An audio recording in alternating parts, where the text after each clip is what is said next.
നമസ്തേ, mentor പ്രേംലാലിലേക്ക് സ്വാഗതം.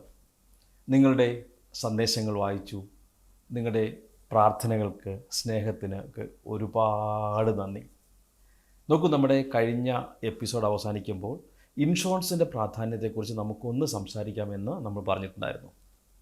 Especially നമ്മുടെ ഇപ്പോഴത്തെ അവസ്ഥയിൽ നമുക്ക് സംസാരിക്കാൻ പറ്റുന്നത് ഹെൽത്ത് ഇൻഷുറൻസിനെ കുറിച്ചിട്ടാണ്. ലൈഫ് ഇൻഷുറൻസൊക്കെ വേറെയുണ്ട്, നമ്മൾ അങ്ങോട്ടേക്ക് പോകുന്നില്ല. ഒരു ഹെൽത്ത് ഇൻഷുറൻസ് എടുക്കേണ്ടതുണ്ടോ, എടുക്കണമെങ്കിൽ എങ്ങനെ എടുക്കണം, എന്തൊക്കെ ശ്രദ്ധിക്കണം, ഇന്നത്തെ പോയിൻ്റ് അതൊക്കെ ആവട്ടെ. നമുക്ക് നമ്മൾ ഈ കാലഘട്ടം ഒന്ന് ശ്രദ്ധിച്ചാൽ അറിയാൻ പറ്റും, ആരോഗ്യരംഗത്ത് രോഗിയായി മാറുന്നതിൻ്റെ പ്രായമൊക്കെ ഇപ്പോൾ താന്ന് വരികയാണല്ലേ.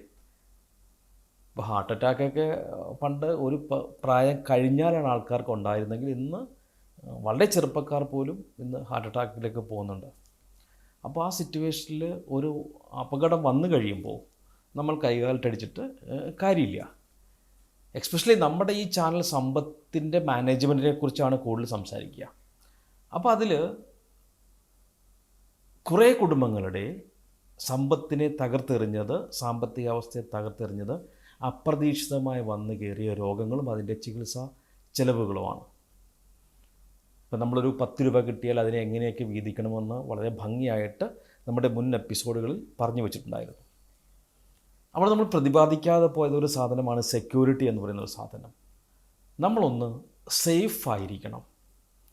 കാരണം നമ്മൾ സേഫ് അല്ല എങ്കിൽ ഓഫ് കോഴ്സ് ഒരാൾ വീണ് കഴിഞ്ഞാൽ നമ്മുടെ ഫാമിലി എന്താ ചെയ്യുക? അവിടെ സമ്പത്ത് നോക്കില്ല, എങ്ങനെയും ആളെ രക്ഷിക്കാൻ വേണ്ടി നോക്കുള്ളൂ. അപ്പോൾ എന്തൊക്കെയാണ് അവർ വിൽക്കുക എന്നുള്ളത് നമുക്കറിയാൻ പറ്റില്ല. കാരണം നമ്മൾ കിടക്കുന്നത് ബെഡിലായിരിക്കും, ചിലപ്പോൾ നമ്മൾ കോൺഷ്യസ് ആയിരിക്കില്ല. അപ്പോൾ ആ ഒരു സിറ്റുവേഷനിൽ നമ്മളെക്കൊണ്ട് ആർക്കും ഒരു ബാധ്യത ഉണ്ടാവാതിരിക്കട്ടെ, അതിന് നമ്മൾ സേഫാണ്, സേഫ് ഗാർഡ് ചെയ്യപ്പെട്ടിരിക്കുന്നു.